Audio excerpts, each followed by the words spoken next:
시편 105편 1절 말씀입니다. 여호와께 감사하고 그의 이름을 불러 아뢰며 그가 하는 일을 만민 중에 알게 할지어다. 그에게 노래하며 그를 찬양하며 그의 모든 기이한 일들을 말할지어다. 그의 거룩한 이름을 자랑하라. 여호와를 구하는 자들은 마음이 즐거울지어다. 여호와와 그의 능력을 구할지어다. 그의 얼굴을 항상 구할지어다 말씀하셨습니다. 오늘도 감사함으로 하나님 앞에 나아가십시다. 하나님의 이름을 불러 아뢰며 우리들을 통해 일하시는 하나님을 만방에 증거하십시다. 하나님을 찬양하며 하나님을 노래하며 하나님의 거룩한 이름을 자랑하십시다. 그리할 때에 하나님께서는 우리의 마음을 즐겁게 해주신다고 약속해 주셨습니다. 그리고 우리에게 구하라 말씀하십니다. 여호와 하나님을 구하라. 여호와의 능력을 구하라. 여호와의 하나님의 얼굴을 구하라 말씀하셨습니다. 우리 시간 다같이 하나님의 약속의 말씀을 붙잡고 하나님 앞에 기도하시겠습니다. 아버지여, 주의 자녀들이 오늘도 약속한 시간에 하나님의 보좌 앞에 엎드렸습니다. 약속의 말씀을 붙잡고 기도하기를 원합니다. 거룩하신 하나님의 이름을 찬양합니다. 오늘도 이루실 하나님의 일들을 찬양하며 우리들을 통해 하나님의 나라를 이루어 가시는 하나님의 그 손길을 만방에 알리기를 원합니다. 하나님의 뜻을 이 땅에 이루어 주시옵소서. 만방이 하나님의 이름을 듣고 주께 돌아오게 하여 주옵시기를 소원합니다. 주밖에 이 땅에 참신이 없음을 고백하오며 오직 이 땅에 거룩하신 하나님의 이름으로만 충만하시옵소서. 하나님의 이름을 구하는 자들에게 하나님의 능력을 더해 주시고 주의 얼굴을 비추어 주시옵소서. 하나님의 약속의 말씀을 붙잡고 기도드리오니 이 말씀이 신실한 줄 믿으며 그 약속이 이 땅에 이루어지게 하실 줄 믿사옵나이다. 이 시간은 우리의 있는 모습 이대로 하나님 앞에 나아가기를 원합니다. 우리의 마음과 생각이 하나님 앞에 온전해지기를 간절히 바라며 주님의 보혈을 의지하여 하나님 앞에 다같이 기도하시겠습니다. 주님, 사람의 마음과 뜻을 살피신다고 하셨습니다. 사람이 하나님을 피해 숨을 데가 어디에 있겠습니까? 우리의 죄악을 다 아시고 마음의 중심을 살피시기에 죄인들을 용서해 주시는 하나님의 자비와 긍휼을 바랄 뿐입니다.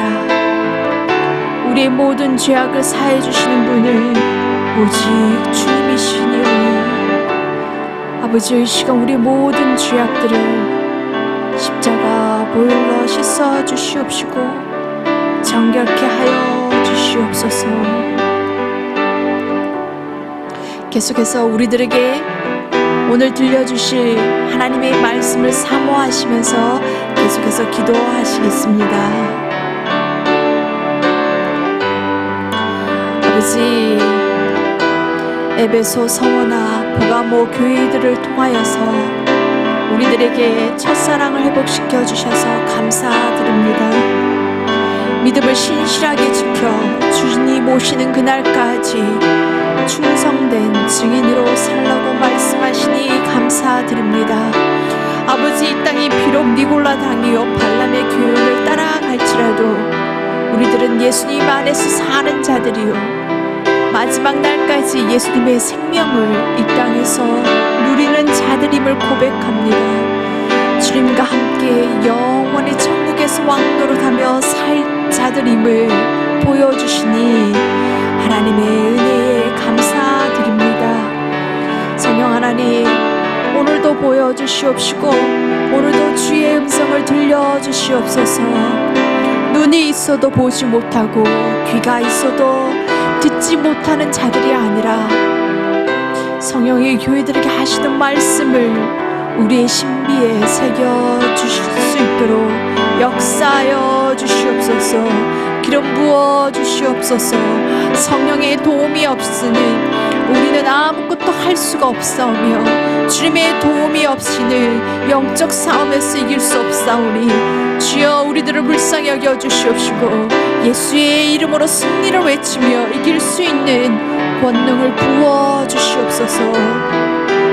이 시간 두아디라 교회 말씀을 통해서 먼저 우리의 영적 실체를 보게 하여 주시옵시고 주님 앞에 다시 정결한 신부로 서게 하여 주옵시기를 간절히 바라고 소원합니다. 뿐만 아니라 성령이 하시는 말씀을 통해 이 땅에서 이기는 자로 살게 하여 주시옵소서. 이 시간은 예배드리는 각 초소들마다 가정들을 축복하시면서 기도하시겠습니다. 아버지 하나님, 예배드리는 각 가정들을 주님의 이름으로 축복합니다. 말씀으로 새롭게 하여 주시옵시고 가정들이 다시 한번 하나님의 말씀 위에 든든히 세워지게 하여 주시옵소서. 1세와 2세가 함께 예배드릴 수 있는 시간이 되게 하시니 감사드립니다. 각 가정의 무너진 제단들이 다시 한 번 더 세워지는 귀한 시간이 되게 하여 주실 것이니 우리 하나님을 찬양합니다. 1세의 영적 기름 부으심이 우리 2세들에게 갑절로 흘러가게 하여 주시옵소서. 우리의 자녀들이 믿음과 말씀 안에서 하나님의 군사로 일어나게 하여 주시옵소서. 오늘도 예배드리는 각 처소 위에 하나님의 놀라우신 회복의 역사가 일어나게 하여 주실 줄 믿으며 이 모든 말씀을 우리 주 예수 그리스도의 이름으로 간절히 기도드리옵나이다. 아멘.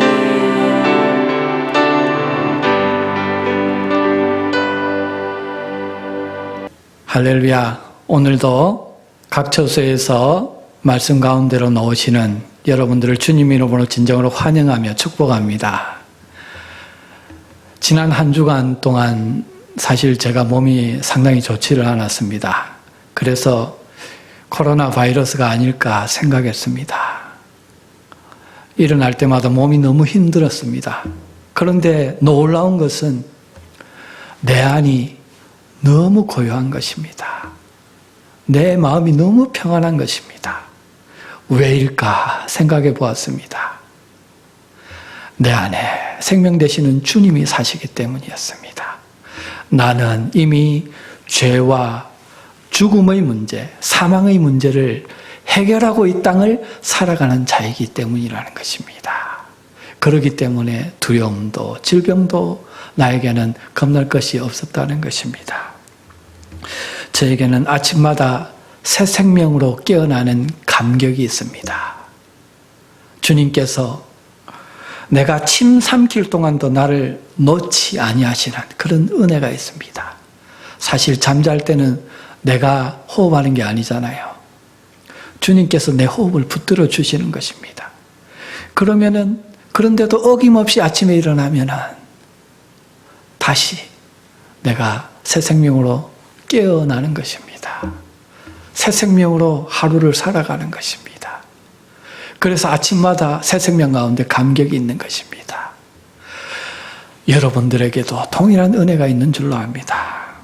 하루에 무거운 짐들을 어깨에 지고 하루를 지냅니다. 어떨 때는 정말 견디기 힘든 하루를 보낼 때도 있습니다. 하지만은 그럴 때라도 늘 저녁에 잠 가운데 주님께서 어깨의 짐을 다 내려놓게 하시고 치유해 주시고 또 새 생명 가운데 새로운 날을 살아가게 하십니다.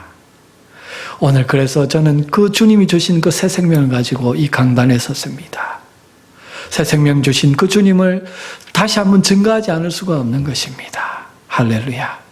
그런데 여러분, 이와 같이 믿음으로 살아가는 자에게는 이와 같이 날마다 새로운 감격과 새 생명이 있습니다.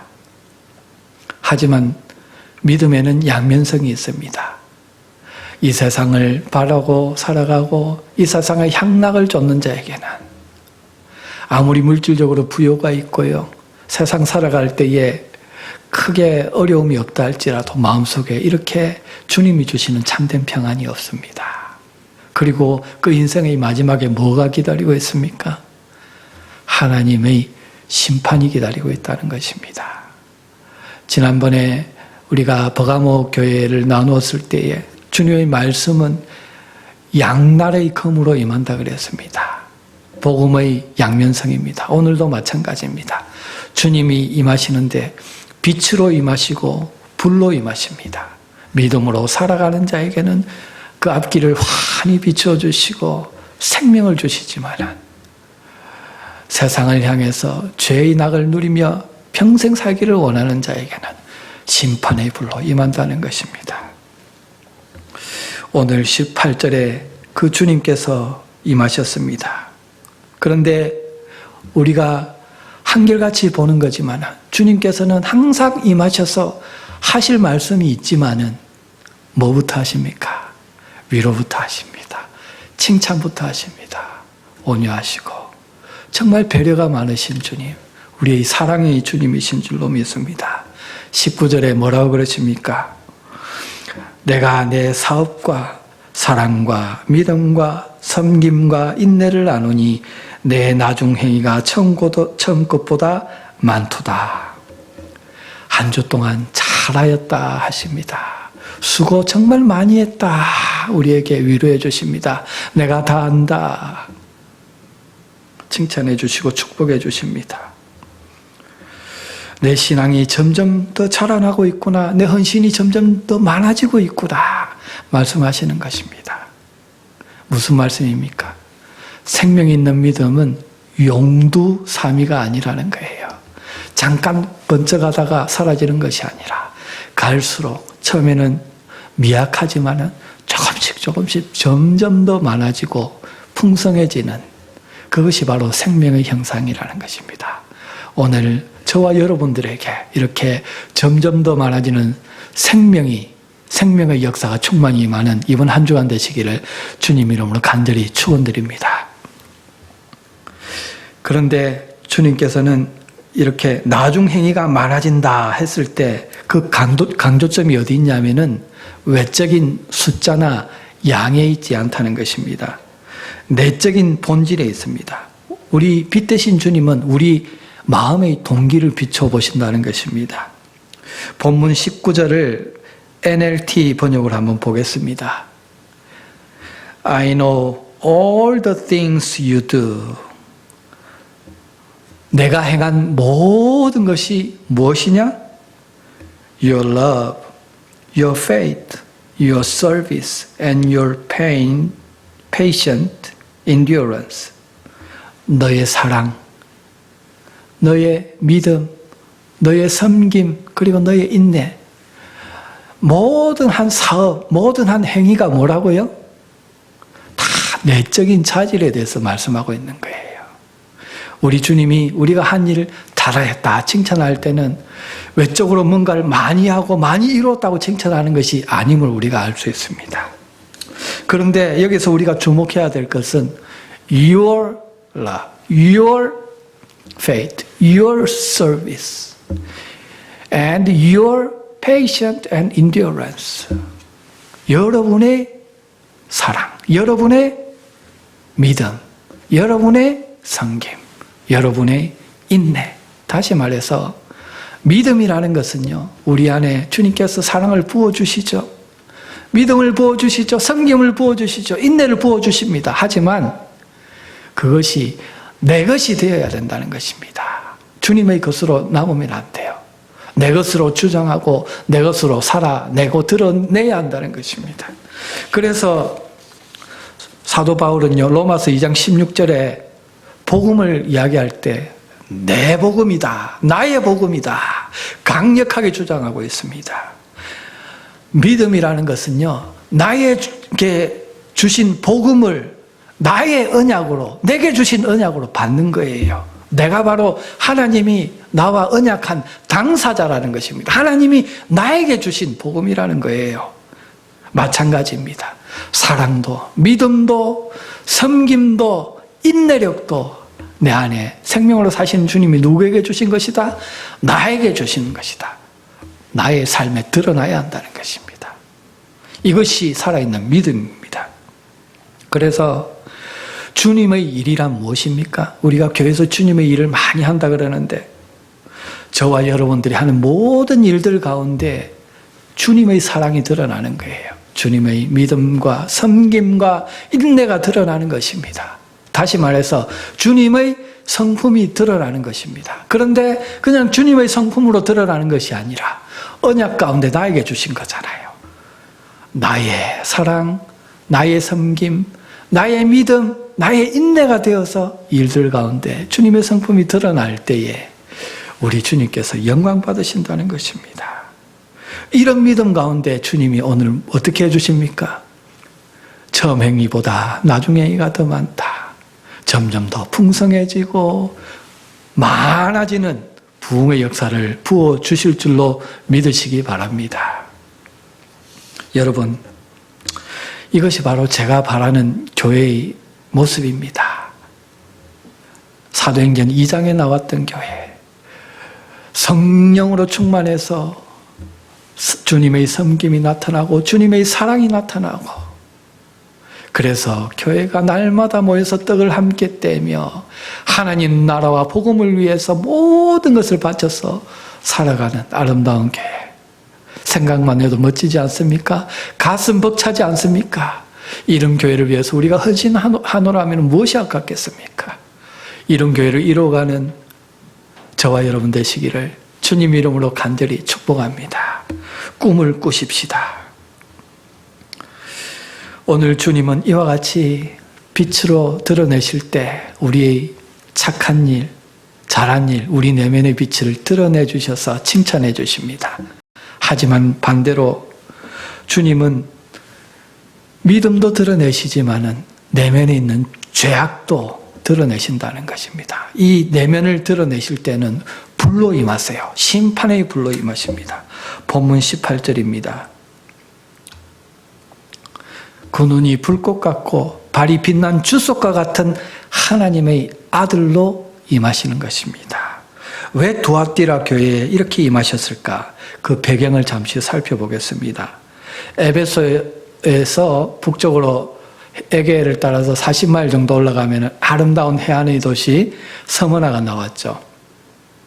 거기서 40마일 정도 더 쫙 올라가면은 멋진 카이커스라는 그 절경 위에 높이 세워진 성체의 도시 무엇입니까? 버가모가 나왔죠. 거기서 이제 동남쪽으로 40마일 정도 내륙으로 들어가면은 조그만한 전원 시골의 도시 두아띠라가 나옵니다. 작은 시골 도시로 한적한 곳에 있었고 물이 아주 깊습니다. 과수원과 정원으로 이루어졌고 그리고 목축업이 유행했습니다. 올리브 나무가 보이죠? 그리고 새벽이면은 이슬 위로 태양이 비치기 때문에 은색의 도시라는 닉네임을 가지기도 했습니다. 두아띠라는 보시는 대로 지금 목축업이 지금 성행하고 있었고 목화가 많이 생산되었습니다. 그리고 이곳에서는 자주색 옷감이 유명했고 염색업이 발달했습니다. 여러분 사도행전 16장 14절을 보면은 유럽에서 최초로 믿음을 가진 여인이 등장하죠. 바로 자주장사 루디아, 영어로는 리디아입니다. 이 리디아가 이 두아띠라 출신이라는 것입니다.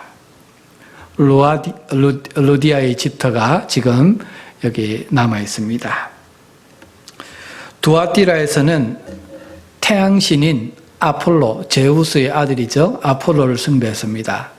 처음에 두아띠라는 버가모 왕국에 속해 있었는데 나중에 로마가 패권을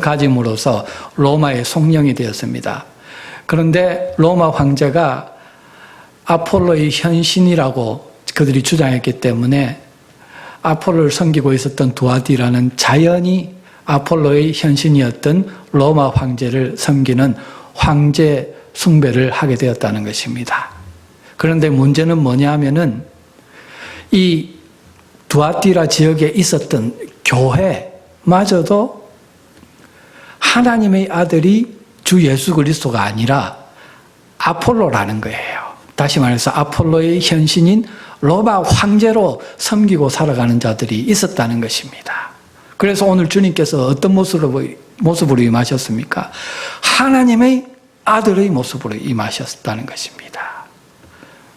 그 발이 빛난 주석과 같이 불로 임하시는 것입니다. 심판주로 임하시는 것입니다. 누구에게 임하시느냐? 가짜로 섬기는 자들에게 임하시는 것입니다. 지난 시간에 버가모 교회는요, 이중적으로 신앙생활을 하던 교회였죠. 이중적으로 신앙생활을 했지만 교회는 교회였어요. 그런데 여기 두아티라에서는요, 이중적인 신앙생활이 아니라 신앙의 대상, 신앙의 본질 자체가 다른 것입니다. 하나님의 아들이 주 예수 그리스도가 아니라 로마 황제고 세상의 그 무엇이었다는 것입니다. 가짜라는 것이죠. 이곳에 주님께서 오늘 심판의 불로 임하는 것입니다. 우리가 겉으로 볼 때는요, 잘 모릅니다. 찬양도 똑같이 하고 기도도 똑같이 하고 심지어 헌금도 똑같이 해요. 어떨 땐 더 많이 해요. 그런데 섬기는 대상이 달라요. 정체가 달라요. 그 안에 있는 정체가 다르다는 거예요.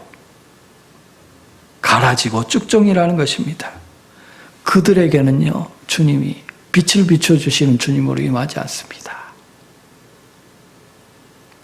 빛난 주석과 같은 심판의 발로 임하신다는 것입니다. 본문 20절은 본질이 변한 교인을 어떻게 표현하고 있습니까? 이세벨이다라고 지금 표현하고 있습니다.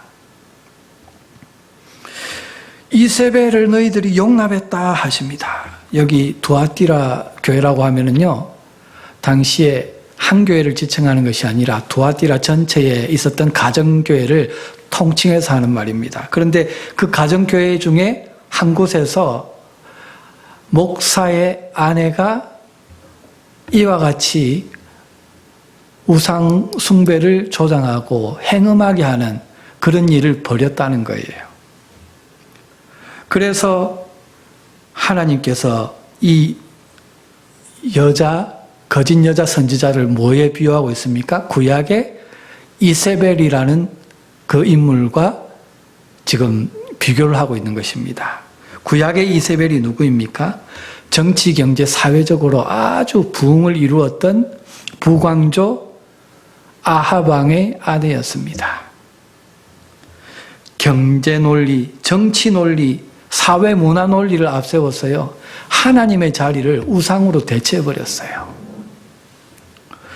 일단 평화가 먼저지, 일단 먹고 살고 봐야지, 이 땅 살아있을 때 이 땅의 문화, 사회 많이 누리고 살아야지, 이런 주의로 잘 바꾸어가지고 믿음의 공동체인 이스라엘을 이 세속 문화로 완전히 그냥 행음하게 하고 하나님과 멀리하게 하는 그런 일들을 벌였다는 것입니다.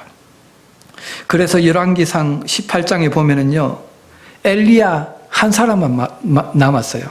바른 말 하는 사람이. 전부 다 다른 사람도 눈치 보고 있는 겁니다. 그래서 바알과 아세라 선지자 850명과 영적 전쟁을 하게 되는데 어떤 전쟁이었습니까? 엘리야 그랬죠. 누가 진짜 하나님이냐는 거예요. 엘리야가 진짜 하나님이냐? 아니면 바알이 하나님이냐? 한번 대결해보자. 그랬을 때 하나님이 어떻게 응답하셨습니까? 불로 응답하시잖아요. 바알과 아세라 선지자들이 모두 칼로 죽임을 당하게 됩니다. 심판받게 됩니다. 그런데 오늘 이 두아티라 교회에 주님께서 어떤 모습으로 임하십니까? 하나님의 아들의 모습으로 임하십니다. 무슨 말이냐면은, 누가 진정한 하나님의 아들이냐? 너희들에게 생명을 주고 너희들의 궁극적으로 살게 하고 역사를 주장하는 하나님의 아들이 누구냐는 거예요. 로마 황제냐? 아니다. 하나님의 아들 예수 그리스도시다라는 거예요.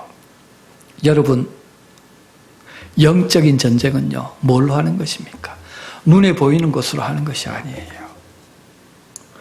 숫자나 양으로 하는 것이 아니라는 거예요. 아무리 내가 사람들이 많고 물질이 많아도요, 하나님이 영광 가운데 나타나시면은, 불 가운데 임하시면은 한순간에 끝나는 것입니다. 어떤 분이 말씀하시죠. 하나님 앞에 늘 겸비하고 조심해야 된다고. 하나님이 참으셔서 그렇지, 하나님은요, 손가락 하나만 살짝만 돼도 우리에겐 죽음이라는 거예요. 그러니까 하나님이 심판하시기 전에 빨리 회개하고 돌아오는 게 상책이라는 것입니다. 하나님께서는 그래서 임하실 때 어떻게 임하십니까? 빛으로 임하셔서 그 내면을 보신다는 거예요. 그 내면에 있는 믿음의 대상이 무엇이냐?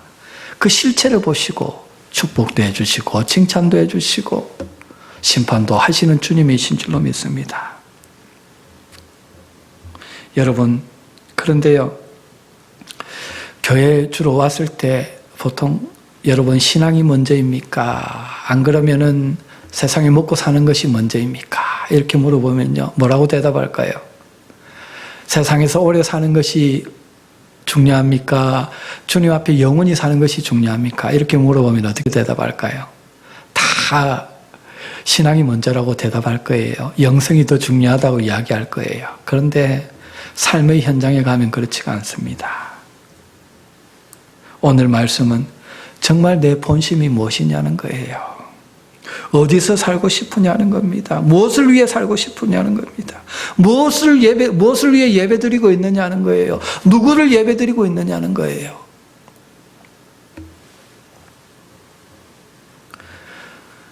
이것을 히브리서 9장 27절에 한 번 죽는 것은 사람에게 정하신 것이요 그 후에 심판이 있다 그랬습니다. 사람들은 우리 인생이 마지막에 주님께서 우리에게 생명을 주시면서 이 삶을 맡겨주셨는데 마지막에 샘할 것을 생각을 안 해요. 마지막에 내가 한 행위대로 샘을 해서 심판받고 상급도 받고 한 마지막이 있다는 것을 생각지 않습니다. 그저 이 세상에 살아있을 때 좀 더 누려야지, 더 많이 가져야지, 편하게 살아야지, 그러면서 저 천길 낭떠러지로 달려간다는 거예요. 영적으로 볼 수 있는 안목이 없다는 것입니다. 그래서 오늘 주님 뭐라 그러십니까? 그 달려가는 것을 보고 너무 안타깝기 때문에 말씀으로 영적인 실상을 보여주시는 거예요. 뭐라 그러죠? 계속 너 그렇게 가면 죽는다는 거예요. 여기서 멈추라는 거예요. 내가 회개 기회를 줄 때 돌이키라는 거예요. 그래도 안 들으니까 여러분, 주님이 어떻게 하십니까?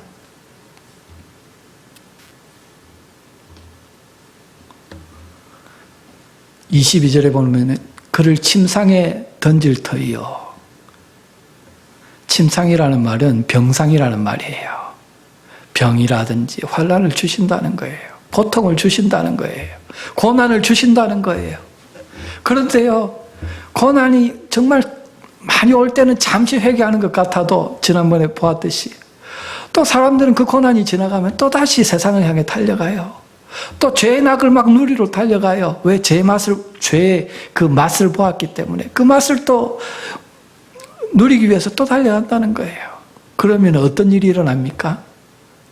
22절 마지막에 큰 환난 가운데 던지고, 여기서 큰 환난이라는 것은요, 요한계시록 17장 18장에 나오는 Great Tribulation, 다시 말해서 대환난을 뜻하는 거예요. 무서운 심판 가운데 하나님께서 겪게 하십니다. 또 죽이지는 않으세요. 왜? 회개하고 돌아오기를 원하는 거예요. 에스겔서 33장 11절에 주 여호와의 말씀에 나의 삶을 두고 맹세하노니 나는 악인의 죽는 것을 기뻐하지 아니하고 악인이 그 길에서 돌이켜 떠나서 사는 것을 기뻐하노라. 이스라엘 족속아 돌이키고 돌아오라. 돌이키라. 너희 악한 길에서 떠나라. 어찌 죽고자 하느냐. 오늘 그렇게 참아주시는 그 주님의 긍휼 때문에, 사랑 때문에 저와 여러분들이 오늘 여기 있잖아요. 주님의 긍휼과 사랑의 증거입니다. 주님께서 왜 침상, 병상을 고난을 주시느냐? 큰 환난을 주시느냐? 살리기 위해서라는 거예요. 한쪽 팔이 없어도 천국에 가는 게 낫다는 거예요. 한쪽 눈이 없어도 천국에 가는 게 낫다는 거예요. 한쪽 발이 없을지라도 천국에 가는 게 낫다는 겁니다. 지옥의 그 끔찍함을 보지 못했기 때문에 얼마나 끔찍한 것지 않으냐? 거기에 가면 안 된다는 거예요. 그런데 사람들은 돌이키지 않습니다. 그래서 마지막 임하는 것이 무엇입니까? 바로 사망이라는 거예요.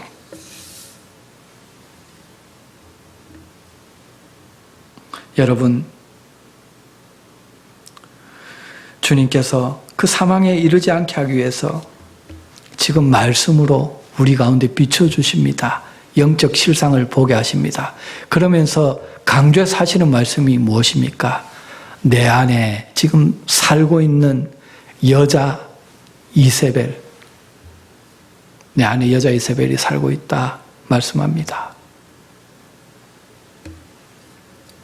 원문으로 보면은 내게 있는 여자 이세벨, 이 말은 내 안에 너의 배우자 이세벨이라는 뜻이에요.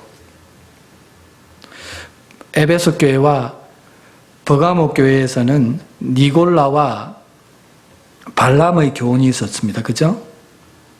이중 신앙생활을 했습니다. 그런데 두아티라 교회에 오면요, 더 죄와 밀착이 되었어요.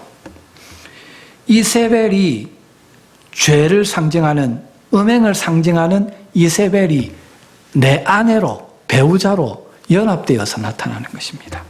동거하고 있다는 것입니다. 영적으로 무감각해지는 것입니다. 아담 때 하와 때문에, 하와와 연합함으로 죄를 범해서 다른 실체가 되었잖아요. 죄가 되었잖아요. 마찬가지입니다. 이것은 당시에 두 가지 영지주의를 보여주는 건데요.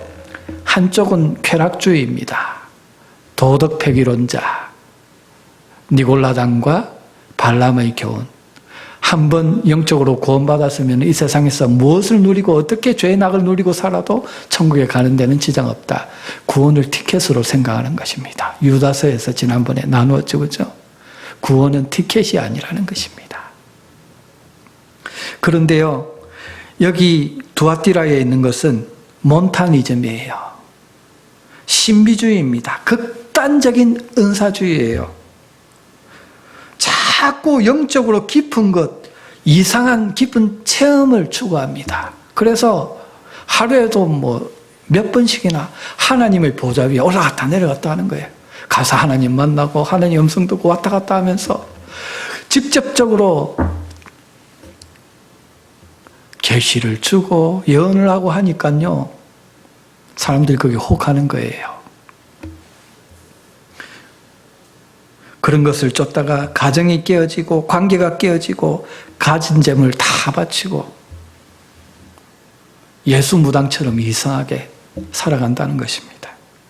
그렇게 당시 두아티라 교회를 문란하게 만들었습니다. 그런데 문제는 뭐냐면요, 그런 영적인 갈망이 저와 여러분들 안에 있어요, 없어요? 있잖아요.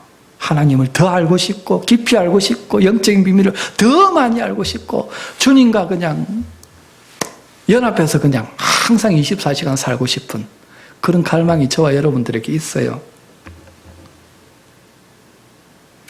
그런데 이런 체험을 추구하다가 보면은 어떻게 되느냐 하면은 이 세상과 등을 지게 됩니다. 기도원에 들어가서 옛날에 캐톨릭의 수도원 있죠. 수도원에 들어가서 살아갑니다. 거기는 세상 사람 만날 일도 없고 시험 당할 일도 없고. 그러면 복음은 어떻게 전해요?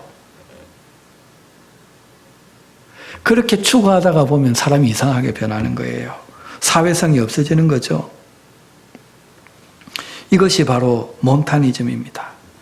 체험을 자꾸 하다 보면은요, 그 체험이 말씀보다 위에서요. 나중에 말씀을 해석을 할 때도 항상 그 체험을 위주로 체험을 가지고 말씀을 해석하니까 말씀이 잘못되어지는 겁니다. 자기 중심적으로 변하는 것입니다. 그래서 14만 4천, 자기만 14만 4천에 든 줄 알아요. 착각하며 살아가는 것입니다. 주님은 이런 몬타니즘, 이세벨이 내 안에도 있다 지금 말씀하시는 것입니다.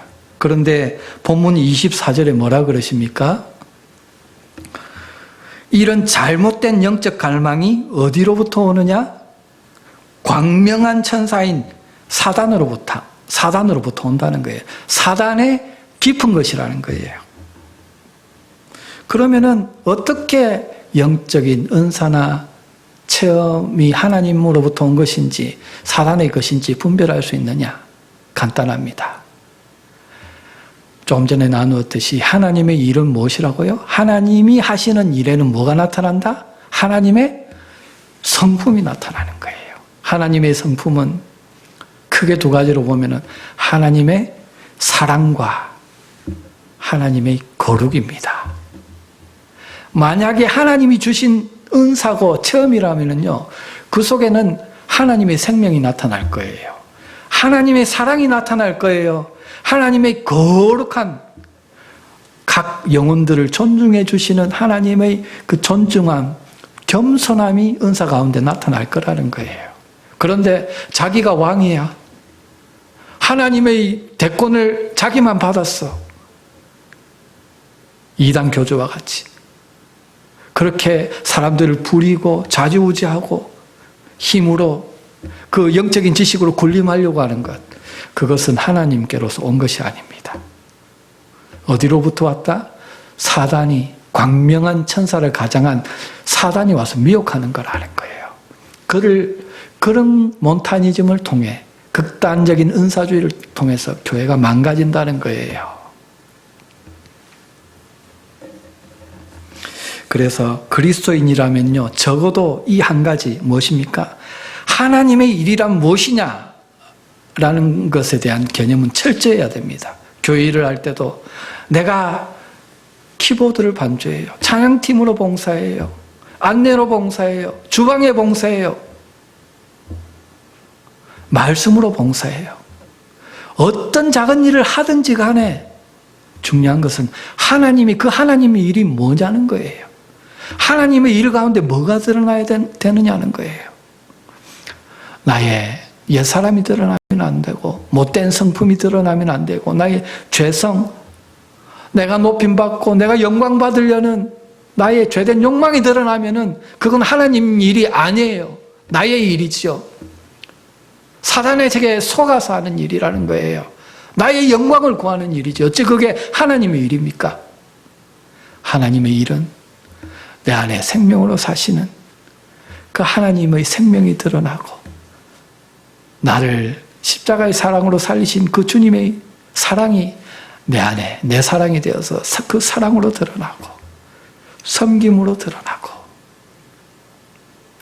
인내로 드러날 때 주님의 형상이 나타나고 주님의 성품이 일 가운데 나타날 때 하나님이 영광 받으시는 거예요. 하나님이 하셨습니다. 이 못난 죄인을 구속하셔서 하나님이 하셨습니다. 그럴 때 하나님 영광 받으시고 하나님 나라가 확장되고 복음이 확장되는 줄로 믿으시기 바랍니다. 여러분, 이렇게 일 가운데 아무리 작은 일이라도 하나님의 성품이 나타나는 교회, 얼마나 멋진 교회입니까? 이런 교회를 저와 함께 만들어 가시는 여러분 되시기를 주님 이름으로 간절히 부탁드립니다. 본문 23절에서 그래서 오늘 본문에서는요, 하나님의 일이 강조되고 있어요. 일이 무엇이냐? 사업이라고 아까 그랬죠?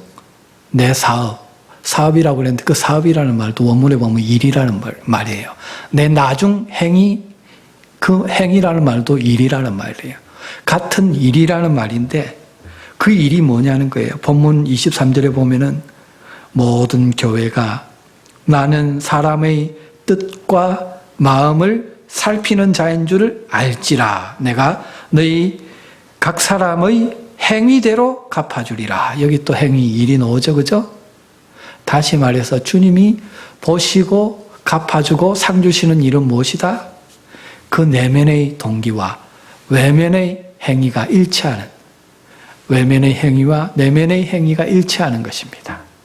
주님께는 이 내면의 행위와 외면의 행위가 항상 일치되어 있어요. 그런데 우리 인간에게는 일치되지 않습니다. 그래서 주님의 생명이 필요한 거예요. 주님의 사랑과 그 거룩이 내 속에 늘 충만히 임해야 된다는 것입니다.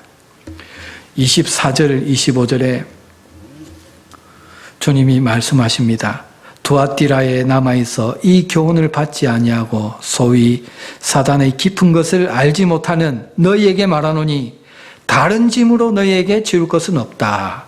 다만 너희에게 있는 것을 내가 올 때까지 굳게 잡으라. 여러분, 복음이란 무엇입니까? 주님이 너를 구원했으니까 죽도록 일해라. 질 수 없는 짐, 무거운 짐을 계속 지어주는 게 복음이 아니에요. 주님의 일이 아니라는 거예요. 도달할 수 없는 영적인 체험, 영적인 비밀을 주님께서 요구하지 않으세요. 그런 복음은 성경이 없습니다. 몬타니즘이 주는 성경이고, 그리고 이단이 주는, 사단이, 그 배후에 사단이 주는 그런 거짓 가르침이라는 거예요. 그러면은 복음이란 무엇입니까? 마태복음 11장 28절에 수고하고 무거운 짐진 자들아 다 내게로 오라. 내가 너희를 쉬게 하리라. 할렐루야. 요한복음 10장 10절에 내가 온 것은 양으로 생명을 얻게 하고 더 풍성히 얻게 하려 함이라. 할렐루야. 얼마나 복되고 기쁘고 즐거운 소식입니까? 그래서 굿뉴스 가스펠이라는 거예요. 이와 같이 주님의 일이란 우리 마음에 주님의 사랑, 주님의 기쁨을 말씀을 통해서, 주님의 임재를 통해서, 성령을 통해서 가득히 채워주시는 것입니다. 그 힘으로, 믿음으로 살아가라는 것입니다. 그 믿음으로 세상의 죄악을 이기라는 것입니다. 주님의 사랑이 내 안에 가득 차면은요, 나는 세상을 이길 거예요. 세상의 죄악이 내 안에 들어오지 못합니다. 왜? 주님으로 가득 찼기 때문에. 본문 26절에 말씀하십니다. 이기는 자와 끝까지 내 일을 지키는 그에게 만국을 다스리는 권세를 주리니. 할렐루야. 오늘 신앙의 승리가 어디에 있습니까? 여러분, 이기는 자가 누구입니까? 끝까지 내 일을 지키는 자예요. 여기서도 일이 나오죠. 주님은 이 일 가운데 뭘 보신다고요? 주님의 성품으로 내 안에 충만히 채워지고 주님의 사랑과 거룩으로 충만히 채워진 그 믿음과 내적인 행위를 보신다는 거예요. 그 내적으로 주님의 성품이 충만한 자는요, 이기는 자입니다. 끝까지 주님의 일을 지킬 수 있어요. 주님의 일이 무엇입니까? 그 주님의 일이라는 것은 내 안에 가득 찬 것이 겉으로 드러나는 게 나의 일이고 주님의 일이에요. 그 일을 지킬 수 있는 것도 주님의 사랑으로, 거룩으로, 생명으로 충만히 채워지는 길밖에 없다는 것입니다. 고린도전서 2장 16절에 말씀합니다. 누가 주의 마음을 알아 주를 가르치겠느냐? 그러나 우리가 그리스도의 마음을 가졌느니라. 할렐루야. 주님께서 이 복음의 일, 교회의 일을 맡기실 때에 천사에게 맡기지 않으셨습니다. 부족하지만 저와 여러분들에게 맡기셨어요. 왜일까요? 하는 일마다 그렇게 유가 많고 못할 이유가 수천 가지도 넘는 저와 여러분들에게 이 귀한 영혼을 살리는 복음의 일을 맡기셨습니다.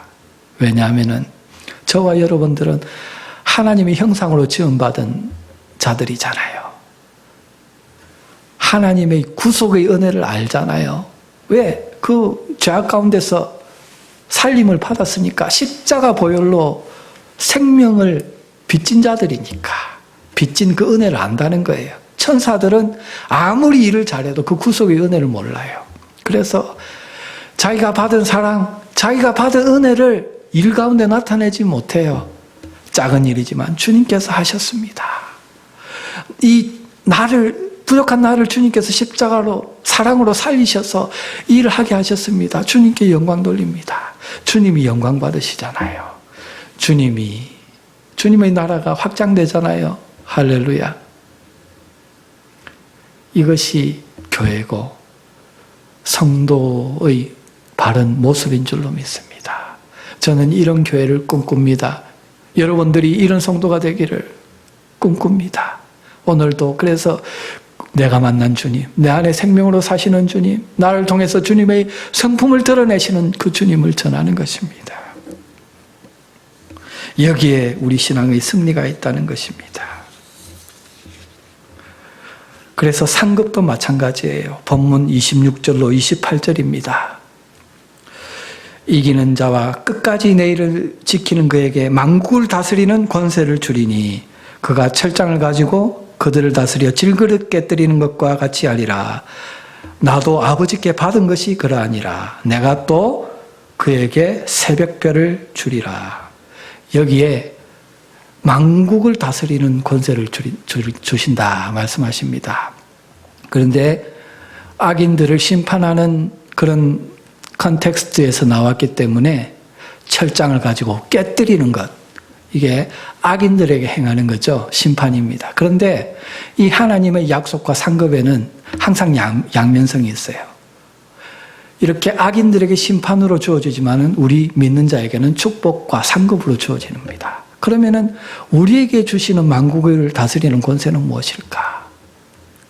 이 만국을 다스리는 권세를 내 아버지께 받았다. 주님 말씀하십니다. 여기에 연합과 공유의 원리가 나오는 것입니다. 주님은 생명으로 뗄래야 뗄 수 없는 하나님과 긴밀한 관계를 맺고 계세요. 사랑으로 뗄래야 뗄 수 없는 하나님과의 연합의 관계를 가지고 계세요. 그런데 이렇게 연합되어지면은 소유의 공유가 일어납니다. 하나님께 있는 것이 모두 다 주님의 것이 된다는 것입니다. 주님의 것이 하나님의 것이 되고 마찬가지입니다. 오늘 우리가 그 예수님과 생명으로 연합되고 사랑으로 연합되었을 때, 주님이 내 안에 생명으로 사실 때에 이 연합에는 소유의 공유가 일어나는 것입니다. 예수 권세, 내 권세, 예수 생명, 내 생명, 예수 사랑, 내 사랑, 그 공유가 일어난다는 것입니다. 그래서 만국을 다스리는 권세 주님께서 받으셨습니다. 그런데 이 땅에 계실 때 예수님은 이 권세를 가지고 어떻게 사용하셨습니까? 힘과 권세로 눌렀습니까? 세상과 같이? 그렇지 않았습니다. 섬기시고 십자가로 자기 생명을 대신 주시고 구원해 주시잖아요. 주님은 사랑과 섬김으로 만국을 다스리십니다. 그래서 영원히 왕이 되시기에, 천국 왕으로 영원히 영광 받으시기에 합당하신 주님이신 줄로 믿습니다. 마찬가지로 우리가 천국 백성이 되었다면, 그래 내가 이 땅에서 정말 고생했지, 정말 죄악 가운데 고생했지, 이제 두고 보자. 그래서 내가 보수하는 마음으로, 복수하는 마음으로 힘과 권력을 다스리는 그런 철장을 깨뜨리는 권세가 아니라는 거예요. 죄를 볼 때에 정말 싫어하고 죄악을 끊어내는 권세, 약한 자, 연약한 자를 볼 때에 사랑으로, 섬김으로 대신 주님의 사랑을 나타내는 그런 권세를 우리가 받은 줄로 믿습니다. 우리가 이런 권세를 가지고 천국에서 주님과 함께 사랑과 섬김으로 왕노릇하게 된다는 것입니다. 그런데요, 놀라운 것은요, 28절에 새벽별을 주리라 주님 말씀하십니다. 저는 새벽별을 주신다는 이 말씀에 정말 입을 다물지 않을 수가 없습니다. 왜? 새벽별이 무엇이기 때문에? 요한계시록 22장에 보면은 16절입니다. 나는 다윗의 뿌리요 자손이니 곧 광명한 새벽별이라 하십니다. 예수님 자신을 자기 전부를 상급으로 주시겠다는 거예요. 왜? 우리를 그만큼 사랑하신다는 거예요. 이 땅에 육신으로 오셨을 때도 십자가에서 우리를 사랑하시던데 얼마만큼 사랑하셨느냐? 자기 생명을 주기까지, 자기 전부를 주기까지 사랑하셨습니다. 그 주님이 부활하셔서 지금 자기 성령을 우리 마음 가운데 보내셨습니다. 자기 전부예요. 성령이 우리 마음 가운데 생명으로 사세요. 천국으로 인도해 주십니다. 그런데 우리가 육신을 벗었을 때도 주님은 내가 새벽별을 주리라. 새벽이라는 것은 지금 동토하고 있는 것입니다. 우리의 구원은 완성되지 않았지만 가까운 미래에 새벽과 같이 지금 동토하고 있는 것입니다. 아주 가까이 오고 있습니다. 그런데 그 동토오는 그 새벽에 아침에 주님을 상급으로 주신다는 거예요. 전부 주신다는 거예요. 자기 자신을 주시는데 뭘 주시지 않겠습니까? 그런데 여러분, 이 미래의 상급이라는 것은요, 현재의 상급과 연결이 되어 있어요. 미래에 주실 영생이라는 것은 현재 우리가 누리는 영생과 연결되어 있어요. 내 안에 지금 주님이 생명으로 사시면은 이 생명이 내가 육신을 벗을 때 영생으로 이어지는 것이고, 내 안에 주님이 가득 차 있으면은 이 가득 찬 주님이 내가 육신을 벗을 때도 가득 차서 영원한 상급이 되는 거예요. 그런데 이 땅에 살아갈 때 세상으로 가득 차고 죄를 누리는 그 낙으로 가득 차가지고 이 세상을 살아가는 자에게는요, 육신을 벗을 때 그 가득 찬 세상이, 죄악이 그 사람의 영원한 삶이 되는 거예요. 내가 그렇게 죄의 낙을 누리며 살기 원하느냐? 그러면은 지옥에서 마귀와 함께 영원히 거기 살아라. 영원히 꺼지지 않는 불덩이 가운데서 서로 싸우고 서로 살아남으려고 그렇게 발버둥 치면서 살아라. 둘째 사망의 해, 꺼지지 않는 지옥불로 가게 된다는 것입니다. 그렇게 하지 않기 위해서 어떻게 해야 됩니까? 한 가지 방법밖에 없죠. 주님이 우리 안에 생명이 되고 전부가 되는 길밖에 없습니다. 주님이 우리의 전부가 되었을 때 주님께도 우리가 전부가 되는 거예요. 새벽별을 주실 것입니다. 주님의 모든 권세가 우리의 권세가 될 줄로 믿습니다. 이런 거룩한 소망 바라보며 살아가십시다. 인생이 어렵고 힘듭니까? 세상의 죄를 등지고 살아가기가, 거룩하게 살아가기가 힘듭니까? 여러분, 하지만 그 거룩한 삶에는 반드시 이런 보상이 따릅니다. 무엇입니까? 주님 전부를 우리에게 새벽별을 주신다는 겁니다. 이런 거룩한 상상, 즐거운 상상을 하면서 우리 앞에 있는 죄와의 싸움, 영적인 전쟁을 이번 한 주간도 승리하면서 삶 속에 주님의 생명으로 더 많아지고 풍성해지는 주님의 성품이 거룩하게 드러나는 그런 한 주간 되시기를 주님 이름으로 간절히 축원드립니다.